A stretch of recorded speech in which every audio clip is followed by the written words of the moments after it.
So good morning, everyone. Again,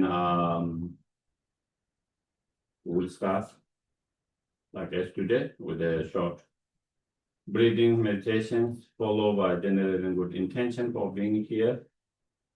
Uh, Before we talk, we start okay.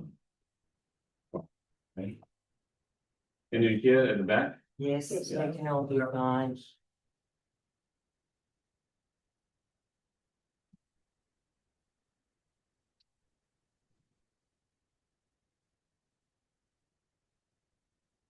Make yourself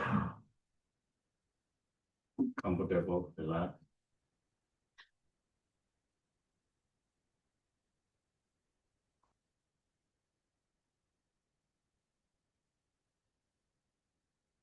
As you inhale, exhale naturally, keep your attention, mind to the breath.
Once your mind has settled down, then we can reflect, contemplate, just as I want and wish happiness all the time.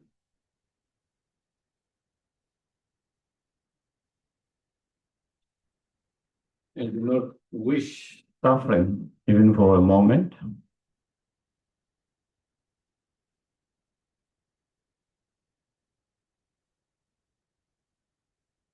In the same way, each and every sentient beings wish to be happy and not to suffer, just like ourselves.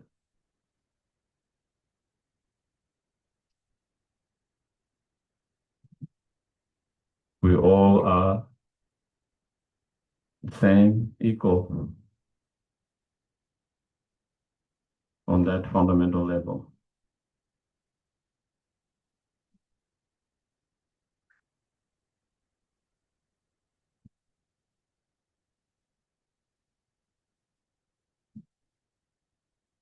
Everyone is trying to do things they believe that will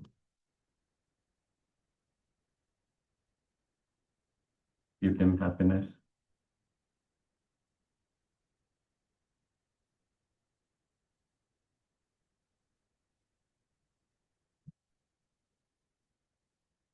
That will avoid pain. That's what everyone's trying to do.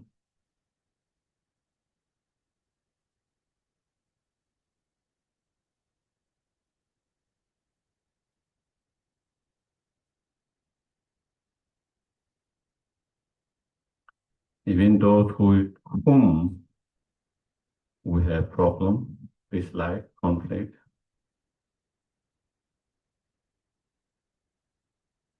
they're just like ourselves,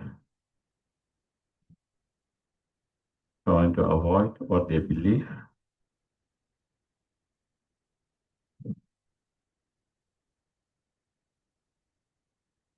is a cause for their suffering, and trying to achieve what they believe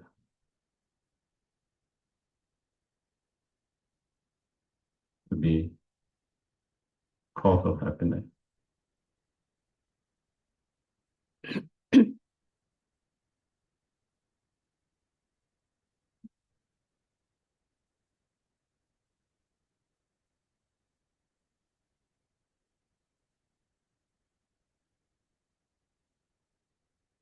Just as we have right to be happy and not to suffer, each and every living being, sentient being,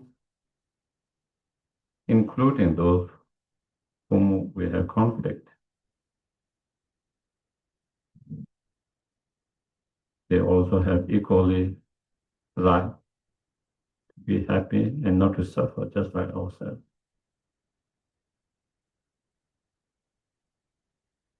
Like the rest of everyone else.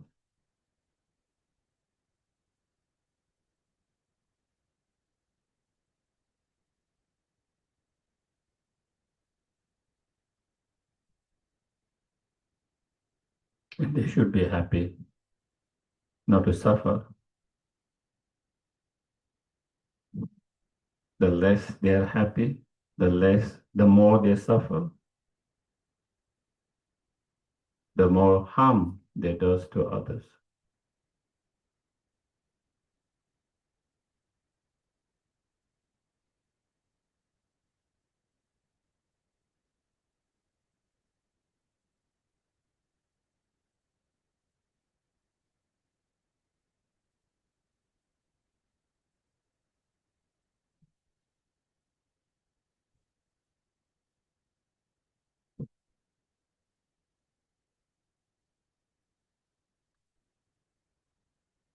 Therefore,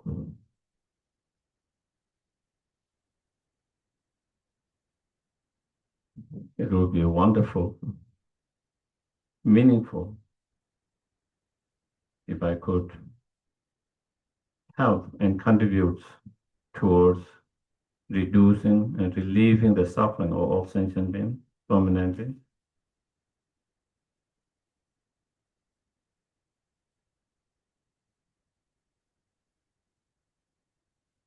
And if I could help them to achieve not only temporary happiness, but ultimate happiness.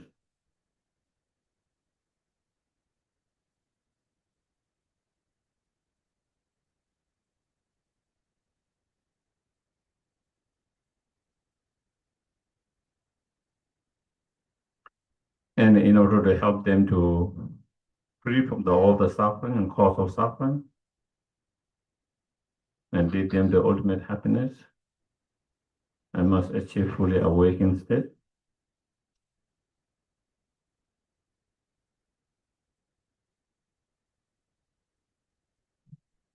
In order to achieve that fully awakened state, I must engage in the Bodhisattva's path practices.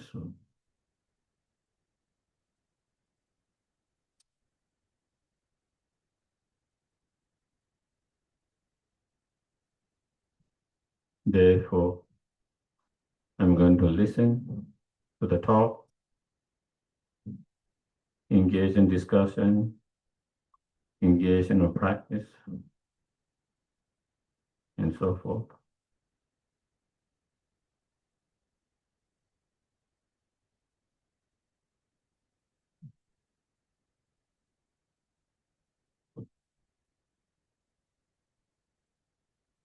By us coming here together and engaging in this retreat, may this become cause and conditions to cure and heal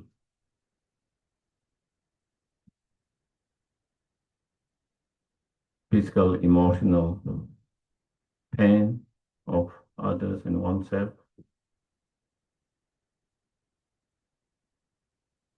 especially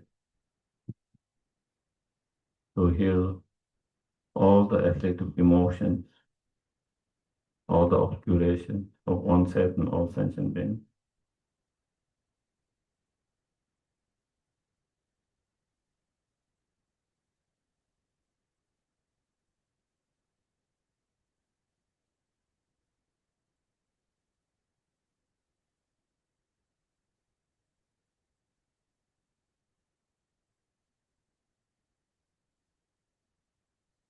So then we go to refuge and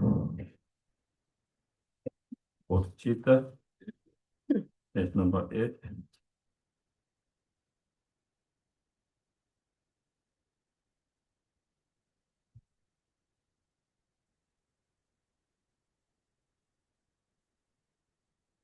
I go for refuge until I am enlightened to the Buddha, the Dharma, and Supreme Assembly. By the merit I create through listening to the Dharma, may I become a Buddha in order to benefit all sentient beings. Sangye Shudan Soge Shonam La Chanchu Patu Dame Kyasushi Dagi Shite Gibe Sonamki Dola Penche Sangye Dubasho Sangye Shudan Soge Shonam La Chanchu Patu Dame Kyasushi Dagi Shite Gibe Sonamki Dola Penche Sangye Dubasho.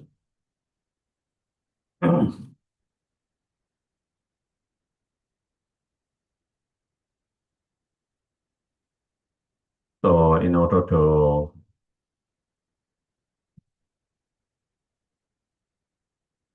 keep ourselves healthy and help others to keep healthy, and in order to heal ourselves and in order to help others to heal and cure from whatever illness, we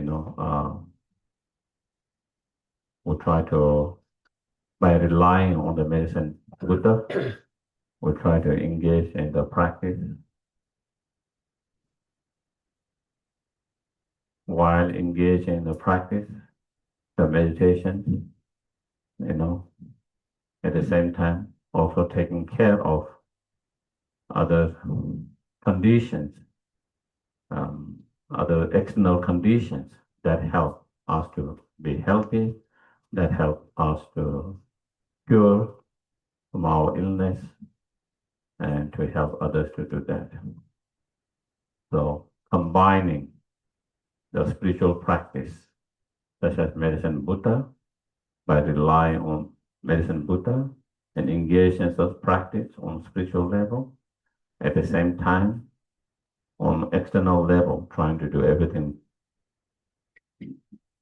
that is needed to be healthy. We cannot kind of pretend that we can cure everything and we can be healthy just by doing the meditations. We haven't reached that point. When someone can reach that point after very high realizations, but for those who are still on the path at the beginning, we try to combine both those things, the spiritual practice that help, as well as the external conditions, whether it's to cure our illness or pain, or, to be able to keep healthy, so relying on both is important, Sometimes we just think by taking care of the external conditions, that's enough, and we don't pay much attention to the spiritual practice, such as the medicine Buddha practice. If we don't engage in the practice, the spiritual practice, such as the medicine Buddha and so forth, just by relying on the external conditions, then whatever cause and condition that affect our being good health or to cure from the illness, we might be able to take care of that, but also it's not only the condition, as we talked, there's also karmic conditions, involved, as well as our mental state. And to care of those mental state and the karmic conditions, then we rely on those practices. And for those which are contributed by external, then we try to take care of those external conditions. So relying on both is crucial. And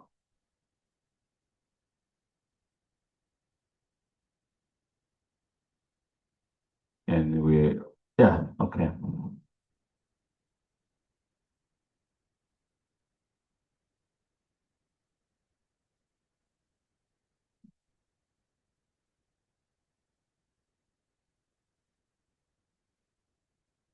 And then in this practice, as we have been doing the practice a little bit, and as I mentioned at the very beginning, the practice can be very extensive, shorter, and very short, simple as well. Depending on your time, depending on your interest, inclinations, and so forth.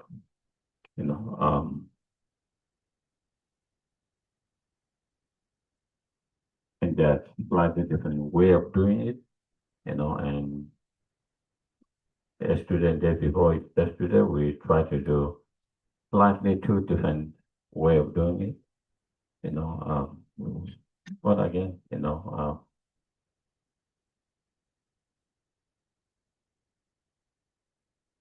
and those two are the not only way to do it,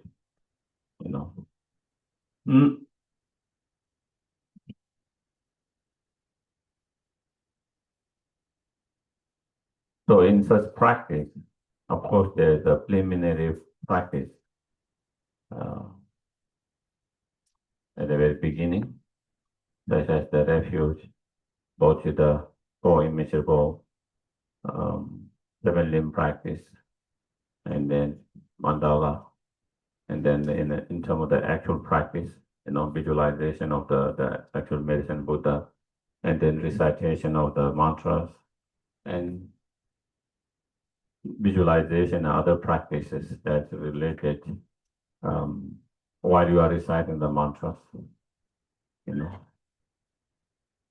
I think medicine Buddha is calling us.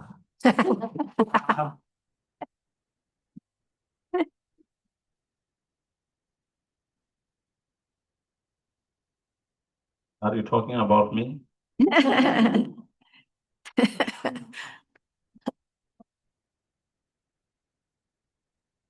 And then after the recitation of mantras, again, depending on your time and all of that, 3 times, 7 times, 21 times, 1 mala, 10 malas, 100 malas, there is no kind of what I call, there is no fixed specific numbers that you should do. Generally, they recommend, like 3, 7, 21 mala, those are supposed to be, I guess, some special number. But other than it doesn't mean you can't do 1 or 2 or 4, If you do instead of 3, 4, you are doing something wrong. It doesn't mean that, Instead of 7, if you do 10, it doesn't mean it's wrong, You try to do as much as possible, um, whenever possible. So we do the mantra recitation while doing the certain visualization, certain contemplative meditations, in relation to that, while you are doing the practice. In terms of reciting the mantras, there are 3 ways of reciting it. Loudly, where other can hear,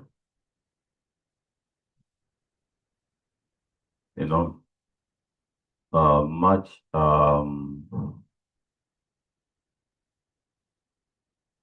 quietly, or almost like whispering. You can hear it, but maybe other cannot hear it clearly. And then reciting mentally. You don't recite verbally, but reciting mentally. Generally, there are 3 different ways of reciting mantras. When you are trying to recite a mantra for someone, or an animal or someone, so they can hear it, so they can hear the mantra, the sound, so they have the imprint of the mantras, receive the, benefit from hearing that. So that in those cases, we recite more loudly. When you are doing kind of our own practice retreat like that, then we try to recite more quietly, where you can hear yourself, almost like whispering, but other doesn't hear, so that you don't disturb them, and neither they. But is is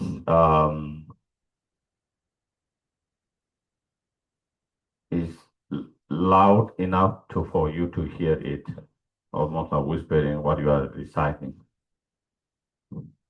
And then, especially when you are trying to develop a strong concentration, focus, reciting mentally. When you recite mentally, there's no way if you get distracted, you cannot recite that. Do you get it? If your mind gets distracted, you cannot recite by your mind. You can recite from the mouth while you get distracted.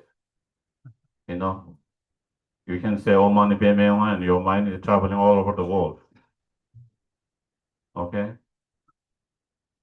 Preparing the lunch, eating the lunch, Still you can recite Om Mani Padme Hum or the Medicine Buddha mantra. But if you have to recite whether it's Om Mani Padme Hum or Medicine Buddha such as by the mind, the moment you get distracted, then you cannot recite that. So reciting by mind, it really helps your mind to be in moment, present, not distracted. So there are those 3 different way of reciting for different purpose, I guess. For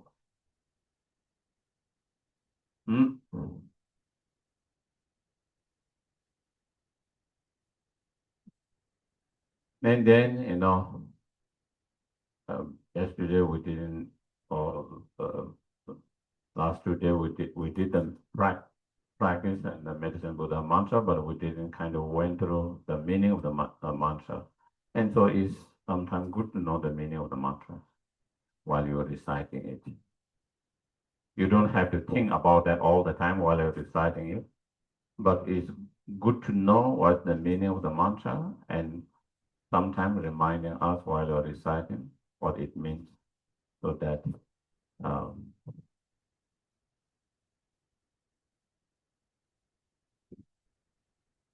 so like many mantras, you know, Dayatha, not all the mantras start with Dayatha, but some mantras start with that, including here. And that one is thus it is. The actual mantra, the start Om Bekhanse, Bekhanse, Ma Bekhanse, Bekhanse, but again, so Tayatha means thus it is. Then Om Bekhanse, Bekhanse, Ma Bekhanse, Bekhanse, and the Samukadisova, the shorter version of the mantra. Om is beginning of most of the mantras.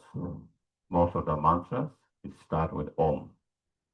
Om is powerful sound, powerful mantras, auspicious. And so almost all the mantras start with Om.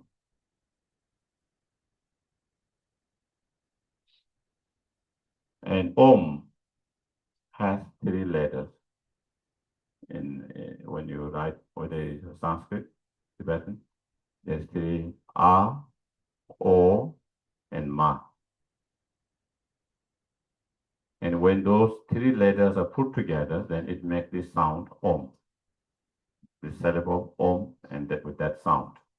But there are three syllables or 3 letters, A, O, and Ma.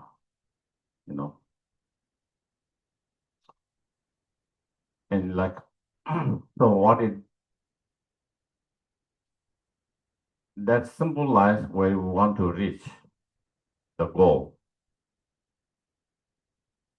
or engage in the practice.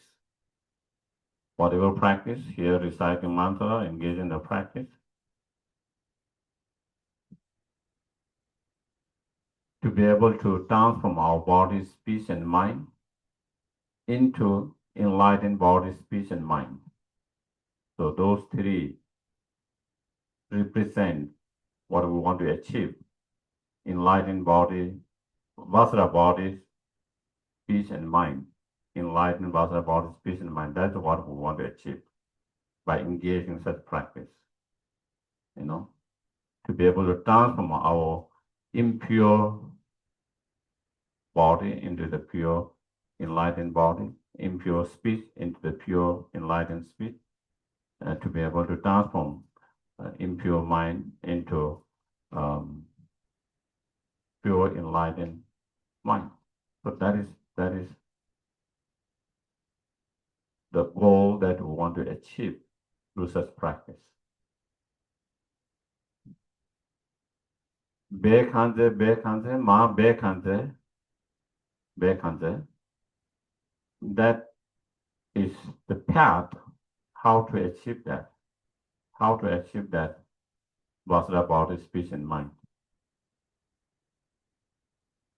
It shows the path how to do that, how to achieve that.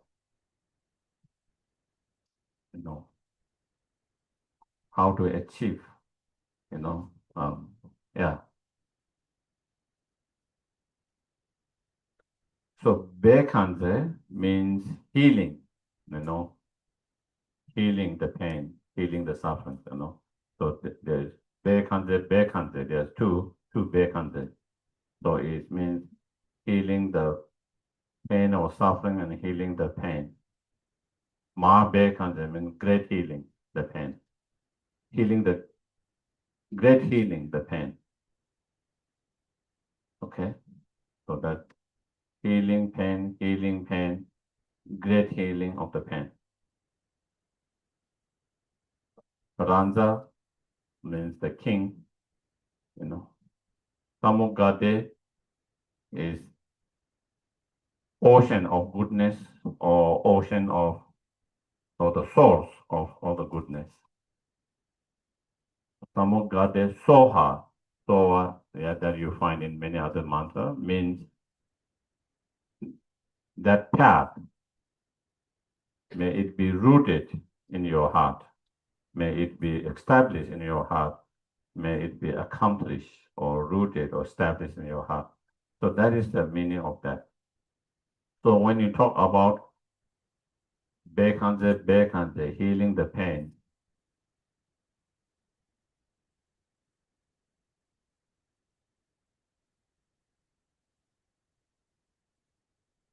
the first one is healing, the sufferings.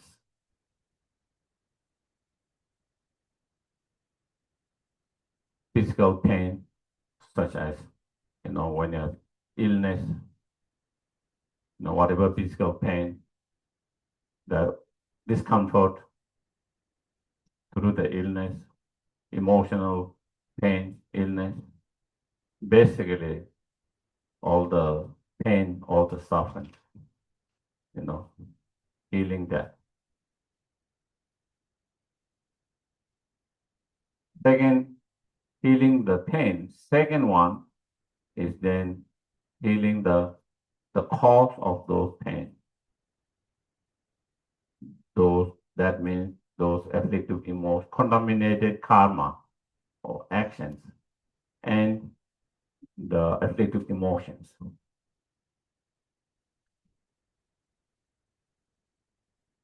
We experience all the suffering in the samsara, the suffering of pain, such as illness, sickness, primarily because of contaminated karma, especially negative contaminated karma, and the afflictive emotion. So the first healing pain is the first noble truth. The pain that refers to the suffering, the truth of suffering. Second pain is the cause of the suffering, second noble truth. The contaminated action and those afflictive emotions.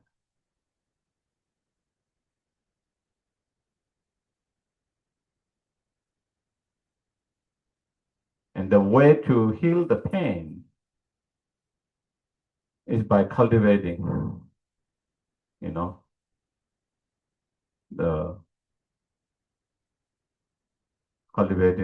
the practice of small scope. The first one, healing the pain. Second, healing the pain by cultivating the practice of middle scope. And Mahabekhansa, the great healing, is healing of those subtle obscurations. And the way to heal that subtle obscurations is by cultivating the practice of higher scope.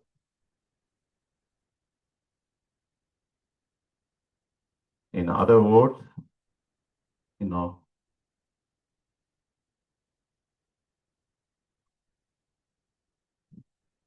suffering, such as illness and other sufferings, are,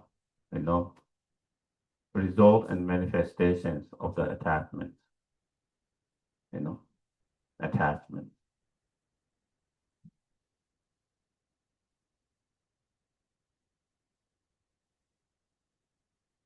Due to attachment, then we create a lot of negative karma, and through that, we create a cause for illness and others. To overcome that attachment, to heal that attachment, then one need to develop the medicine of renunciation. The medicine of renunciation is the cure towards the illness of attachment.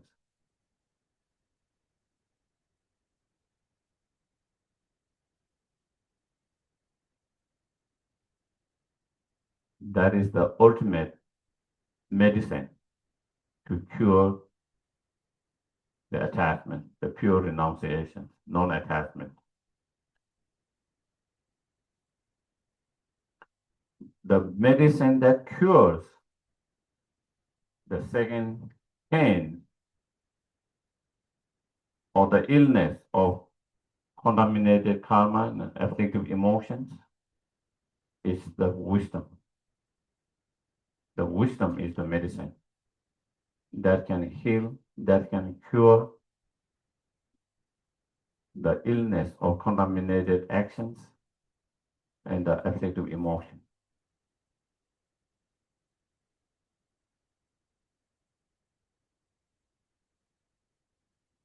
Non-ignorance.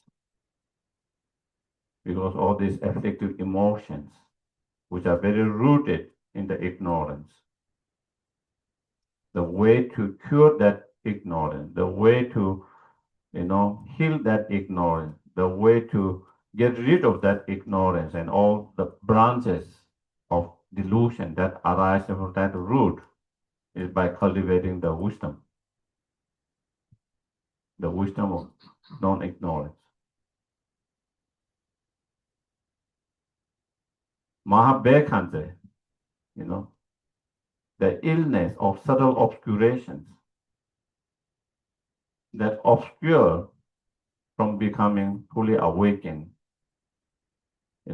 fully, as well as the selfish attitude, self-centeredness, is the medicine that cure that is the bodhicitta mind. Great compassion, bodhicitta mind. That is the great healing. The great healing, Mahabekante, the great healing is the great compassion, bodhicitta mind. The great compassion, the bodhicitta mind, what it heals is the medicine that heals or cure the selfish attitude, the self-centeredness, the subtle obscurations.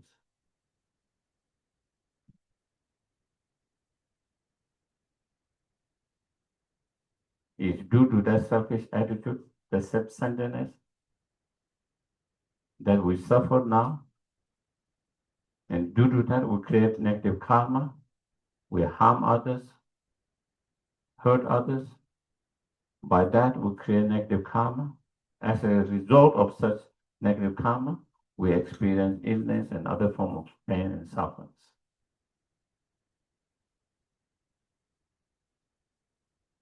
And the way to get rid of that and cure that, heal that, the medicine to cure that, the antidote that can cure that is the great compassion, loving, the bodhicitta mind. Non-anger. So the ultimate healing, the ultimate medicine that helps to heal permanently all these illness of is then non-attachment, non-ignorance, non-anger. Non-attachment, non-ignorance, non-anger are the antidotes that help to cure and release the attachment, ignorance, and selfish attitude, including subtle obscuration. And that is the ultimate healing. That is the ultimate. When you have that ultimate healing, then there is no more symptoms of that illness. At the moment, or whatever illness, physical illness that we experience, emotional illness that we experience, are a symptom of much more rooted illness. It's a symptom of an illness that is much more embedded and rooted in And that is those such as the attachment, the anger, the ignorance.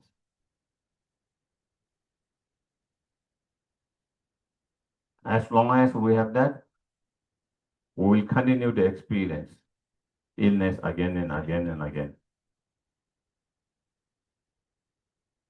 Through certain medications, through certain cure, we can cure one illness, one problem, another problem arises.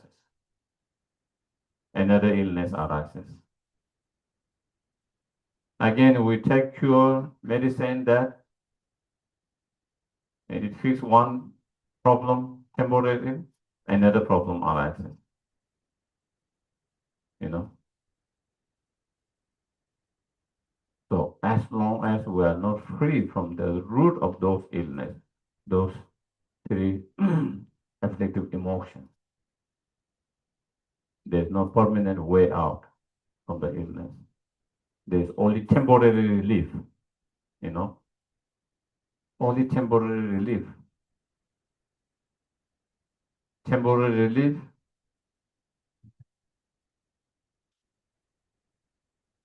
sometimes maybe if, for a few hours, few days, few months, few weeks, few months, few years, before something goes wrong, before something we start to not feel well. If we have very strong karma, good karma, probably we wouldn't experience maybe much of them at the moment. But as long as we have delusion, it will experience in the future. If not in this life, next life. So the relief that we have in this life is only temporary.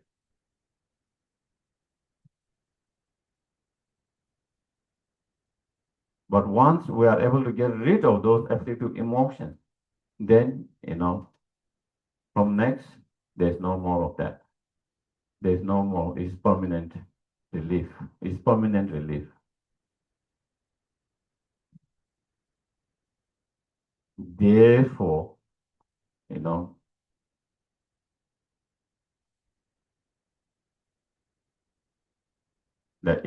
the renunciation, non-attachment, the wisdom, non-ignorance, the bodhicitta, no anger. These are the ultimate medicine, ultimate cure, ultimate healing.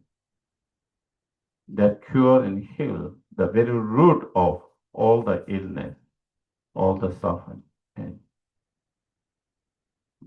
And so that's why as yesterday we discussed how important it is to really work with our mind if you want to have ultimate healing, not just temporary relief. Just as even in our worldly, ordinary life or situation, if you have some health issues, you have to go to the very root. Otherwise, if you just take some painkiller to reduce the pain, it gives you some relief, but it's only temporary. It's until you deal with the very root of that, not the symptom. To go to the very root of that. In the same way, all this suffering that we are experiencing in form of illness and physical illness, emotional illness, and all others, they're just a symptom. The root of them is those afflictive emotions, the attachment, the anger, the ignorance. That is the ultimate, that is the very root of all this problem, all this illness. Until we deal with that, we'll keep on experiencing again and again, life after life.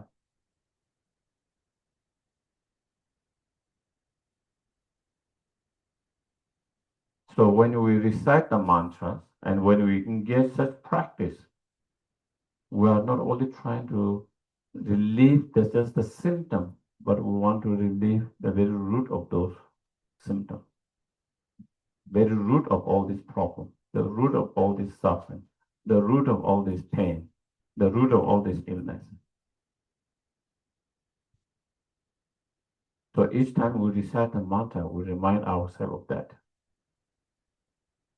And we try to leave the imprint to be able to do that. While we are trying to heal the symptom, but not only the symptom, but also reminding ourselves and working to heal the very root of those symptoms. And that is the way, by overcoming the very root of all this, then,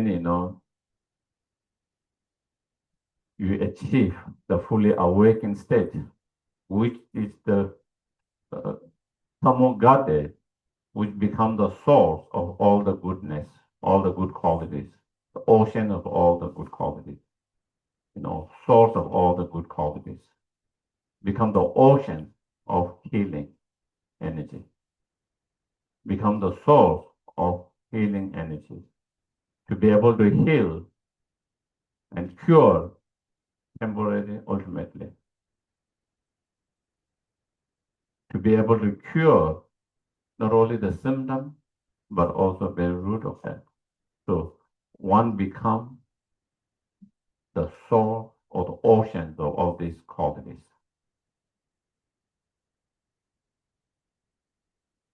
Soha means that ultimate medicine, that ultimate healing of non-attachment, non-anger, non-ignorance, of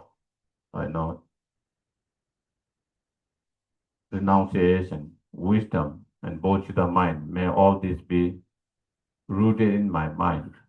May all this be established in my mind. May all this be actualized in my mind. That is what the Soha.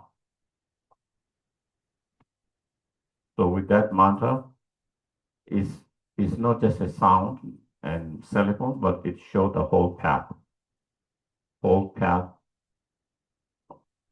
how to heal and cure from not only the symptom, the illness, but also the root of the illness and all the suffering and all the problems. So once you understand that, then you can see how profound it is. This mantra, how profound it is, how meaningful it is. It is not just a sound. There's much more knowledge, much more, profound meaning in that mantra.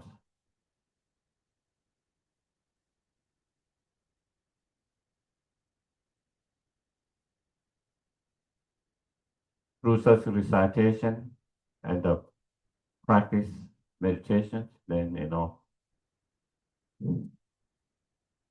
we try to get in touch with our innate,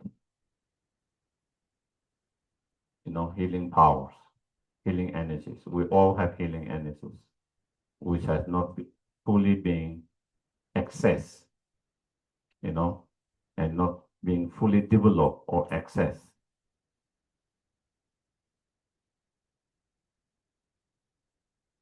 Is that fully not being mined? It's like the treasure is the treasure is there, but which has not touched, which has not been mined. Through such practice, then we get more and more in touch with that treasure, the innate treasure. Through such practice, we begin to discover more and more. We begin to get more and more access to that. We are, in touch with that healing power and energy more and more. And that is what, again, the medicine Buddha's practices.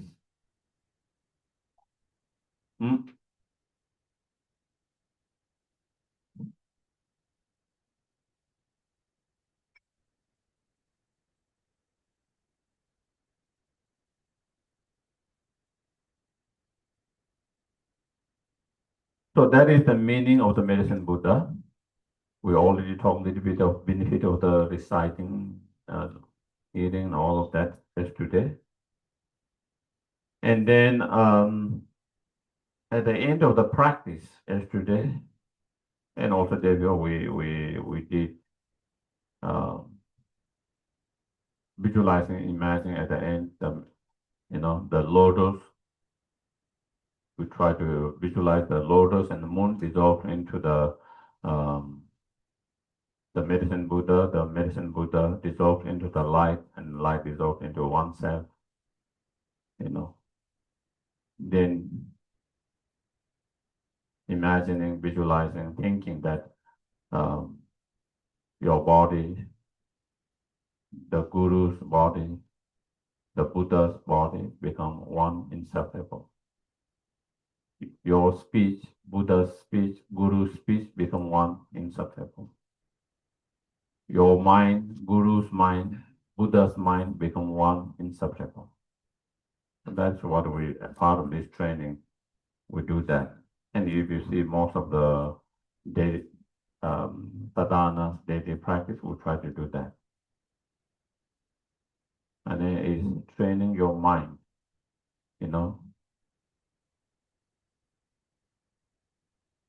to achieve non-duality, oneness. At the moment, our mind is too much dualistic mind.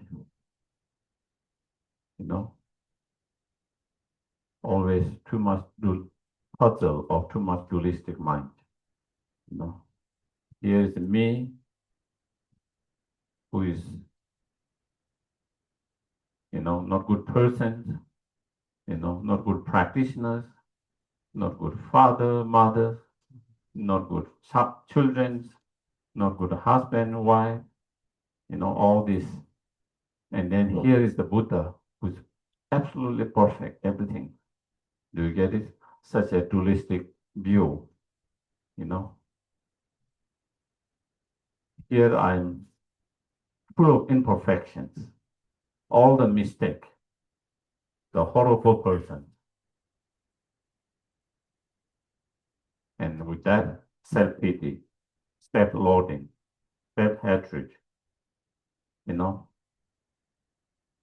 not being able to have self-confidence, not having self-respect, all of that issues. And then we see there the Buddha, who is totally opposite of that, totally opposite, At the moment, we have that kind of, and then, again, ourselves and the Guru totally separate. There is someone there totally who's again guide us, who is imperfect in that way. And then, of course, among us, me, you, us, them, all kind of dualistic.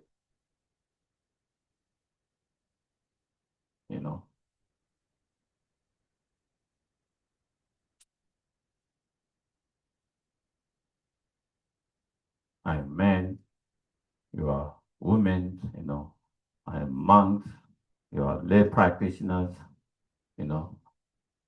all these dualistic view ideas, that create kind of distance in a way. You believe in that, I believe in that, so and so on, all this. So this is the practice we do at the end, is a part of training mind to let go of that dualistic view, to be able to see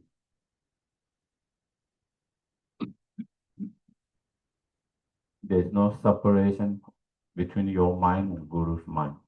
They're one, same. There's no separation between the Buddha's mind and your mind, one, same.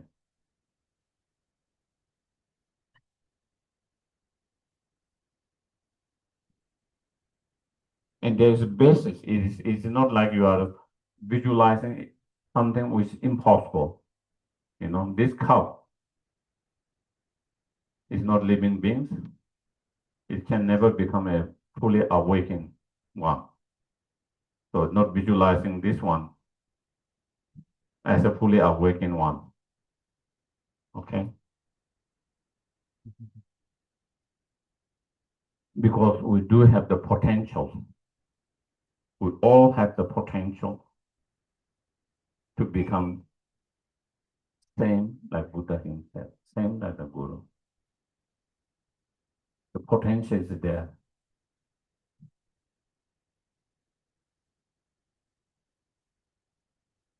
To become inseparable. The potential for your mind and Guru's mind to become inseparable.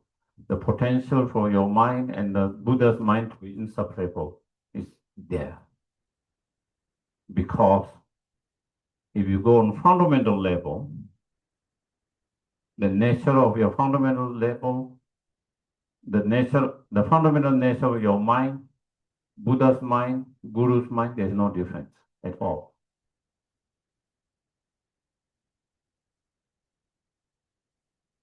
You know, it's like one broken cup, little bit broken cup here, you know. Another cup, more broken or less broken, and you pour from the same glass of water, it's the same glass of water. Essence, the water is same, there's no difference. The container might be different.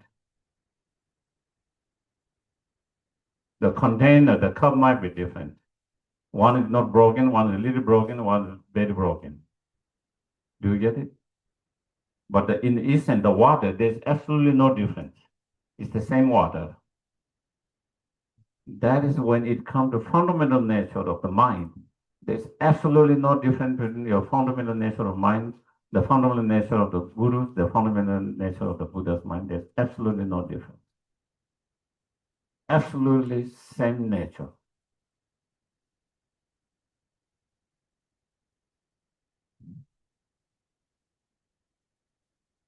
And because of that, therefore,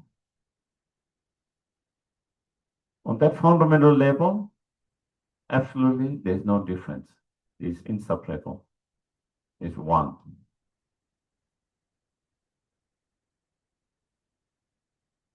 So there's a basis to imagine, visualize that.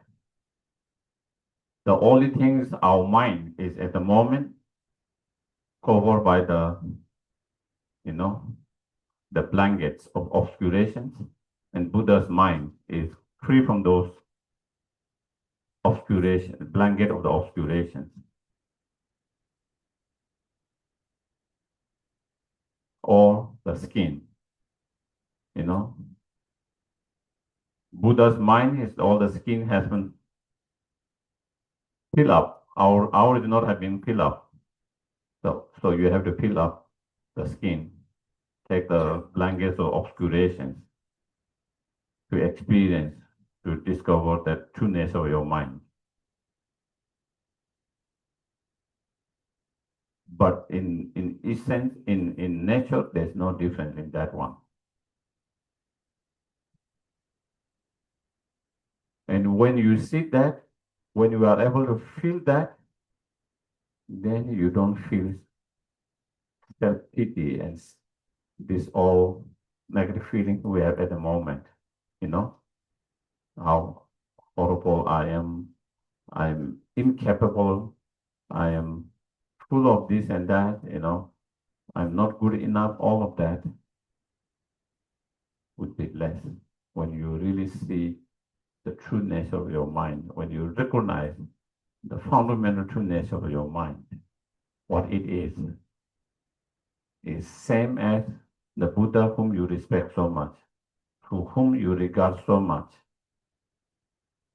We respect the Buddha so much, who pay homage to the Buddha. We regard Buddha very highly because of his mind, enlightened mind.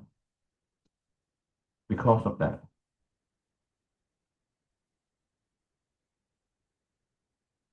When you realize your ultimate nature of the mind is no different but that ultimate nature of the Buddha, same. then you are also object of respect for me, not something to, disregard.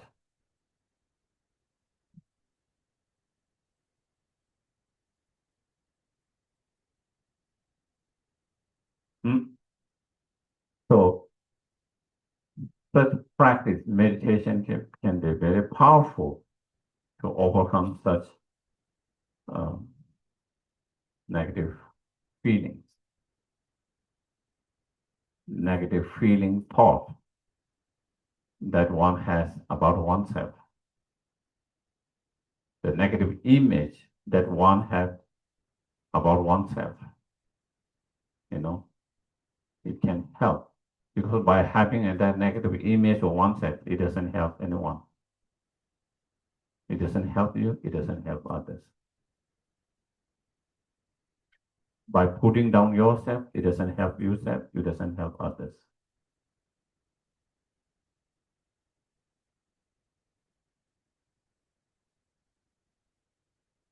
So, so that this is very powerful, helpful practice to do that, and also to overcome all this dualistic.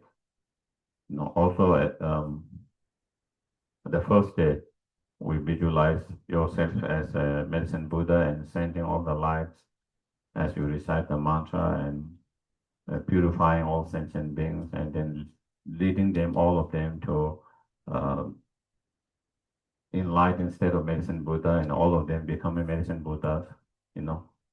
Then at the end of that practice, you dissolve all this medicine Buddha in yourself. All the sentient beings who have transformed in the medicine Buddha or dissolve into yourself. So now everything, the Guru, medicine Buddha, is dissolved into yourself. All sentient beings who have transformed in the medicine Buddha are dissolved into yourself, then all become one, inseparable oneness. There's no other sentient being, there's no me separate. All become oneness. There's no Guru out there separate from you. There's no Buddha out there separate from you. There's no sentient being separate from you. And so it's powerful training to see oneness of all. By being able to see everything's one in that nature, or that fundamental nature, one, inseparable, then it stops all this dualistic mind that create,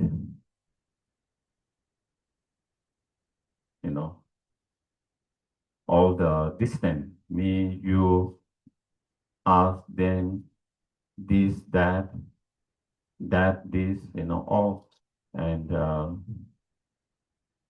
which create obstacle for us to embrace everyone equally, just as you embrace yourself in the same way.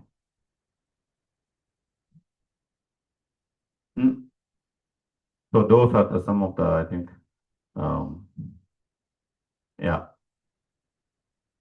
practice that we did,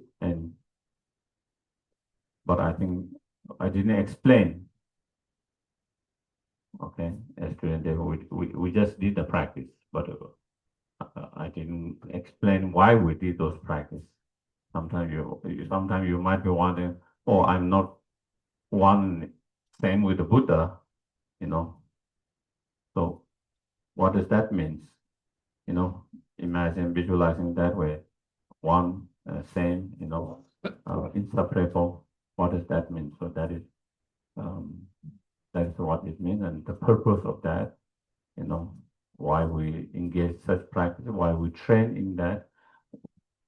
So if you understand all of that behind, then again, when you do the practice, you will be more inspired to do that, because you see the purpose in that, why we do that, Instead of you just doing and you don't know why we are doing that, but we don't know why we are doing that. What's the purpose of that? how does that help in training our mind, transforming our mind? You know, what's the purpose of doing such visualizations practice? You know, so then, even though we don't have time to go through the whole sadhana or the practice in a extensive, but we will try to see if we can. I think last time we talk about refuge and general bodhicitta. Here, then it starts the four immiscible thoughts, and many of the Buddhist practice start with all that. Refuge, bodhicitta, four immiscibles. You know, and four immiscibles, they are extensive. This is the shorter version. Those who have, when you want to do more time and when you want to focus more on that, you can do the longer versions. The longer versions, may all sentient, how wonderful it would be if all sentient beings have happiness and cause of happiness. May they have happiness and cause of happiness. May I myself lead them to happiness and cause of happiness. This Guru Deity bless me to be able to do that. So you do same to all four of them. So that is a little bit more extensive, and it is much more stronger if we can do that, spend the time, because not only is, with each those practice, is cultivating your mind more stronger and stronger. How wonderful if you're happy and happy and cause of happiness. It's one level. But not only how wonderful it is, but I really wish you to have happiness and cause of happiness. Not only how wonderful it would be, but I really sincerely wish you to have happiness and cause of happiness. It becomes more stronger. Not only I sincerely wish you to be happy and cause to have you happy, but I myself taking the responsibility, I myself will lead you to happiness and cause of happiness. It's much more making a strong, firm commitment, taking the responsibility, making a strong, firm commitment to do that. So it's much more higher level. When you do those four, it's with each of them become more stronger, more powerful in a way. And to be able to do that, we need all the help, isn't it? We want to be kind, compassionate, generous, nice all the time. It's not easy to do that all the time. It's not easy to be able to do that all the time, especially certain individuals. So to be able to do that, we need all the help, blessings. And therefore, that's where this Guru Deity blessed me to be able to do that. That we need all the blessing, all the help, whatever is there, from our Gurus, from Buddha, everyone there. So for immeasurable, immeasurable loving kindness, immeasurable compassion, immeasurable, joy, immeasurable equanimity. And those immeasurable practice can come before bodhicitta or can come after the bodhicitta. And when you are training in, to generate the bodhicitta mind, okay? When you are training by using different meditation techniques, whether you use 7 point of cause and effect, or whether you use equalizing, exchanging self with others, primarily those two of the method, and then some method combining those two methods. Whatever method you use, both of them, before you generate bodhicitta, we try to meditate in those four immeasurable. So sometimes they come before. But sometimes like here, it comes in a lot of sadhana, it comes later. Refuge in bodhicitta is already gone, bodhicitta is already So when it comes later, then it is to help to maintain the bodhicitta mind. Even you have generated bodhicitta mind by engaging the four immeasurable, it helps to sustain and maintain the bodhicitta mind that you have already generated. So it doesn't deteriorate, so it doesn't decrease. Do you get it? So it can be a method, cause to develop bodhicitta, or it can be also that we practice even after we generate bodhicitta, still practicing that to maintain, to retain the bodhicitta mind from decreasing, from deteriorating. Okay, so like here in more sadhana, it comes later after the bodhicitta, the bodhicitta, and then cultivating special bodhicitta. This one is more to do with tantra, the cultivating special bodhicitta, the wish to achieve the enlightenment, not only wish to achieve enlightenment, but to wish to achieve enlightenment very quickly and quickly. And so quickly it is mentioned in the tantra practice. Not only you need bodhicitta mind to be able to engage in tantra practice, you need even stronger bodhicitta mind than the path in sutta. Even more stronger. So to achieve quickly is because I cannot deal with my own suffering and samsara, so I want to achieve fully enlightenment. It's not, if you do with that wishes, then it doesn't become this special bodhicitta. It's driven by our own well-being. But the reason to wishing to achieve the enlightenment quickly is because the sooner you are able to achieve enlightenment, the sooner you are able to help sentient beings who are suffering. You cannot bear to see sentient beings suffering, especially those sentient beings that have karmic connection with you. The sooner you are able to become enlightened, the sooner you are able to help them to free from the suffering, lead them to enlightenment. And because of that, your compassion is so strong, you want to help them to free from them as quickly as possible. You don't want to see them suffering for a long time. And therefore, you have this wish to achieve enlightenment very quickly for that purpose. So that is a special, cultivating the special bodhicitta mind. So it's even stronger bodhicitta mind. It's like, not only I want to help, but I want to help now, immediately. If I don't help now, if I wait until tomorrow, that person will be suffering at least for 24 hours. I don't want to see. I can't bear to see that person suffering 24 hours. I should act now. It's kind of feeling that way. Instead of, I want to help, but maybe after 24 hours, or after 1 week, after 1 month. So that is how it is. When someone's a much more stronger bodhicitta mind, there's no time to wait until 1 month, 1 week. You cannot bear to wait even 24 hours to see that person suffering 24 hours before your help reaches there. So you feel that I have to act now because you don't want to, you cannot bear to see them suffering even for a second. So that is what it is.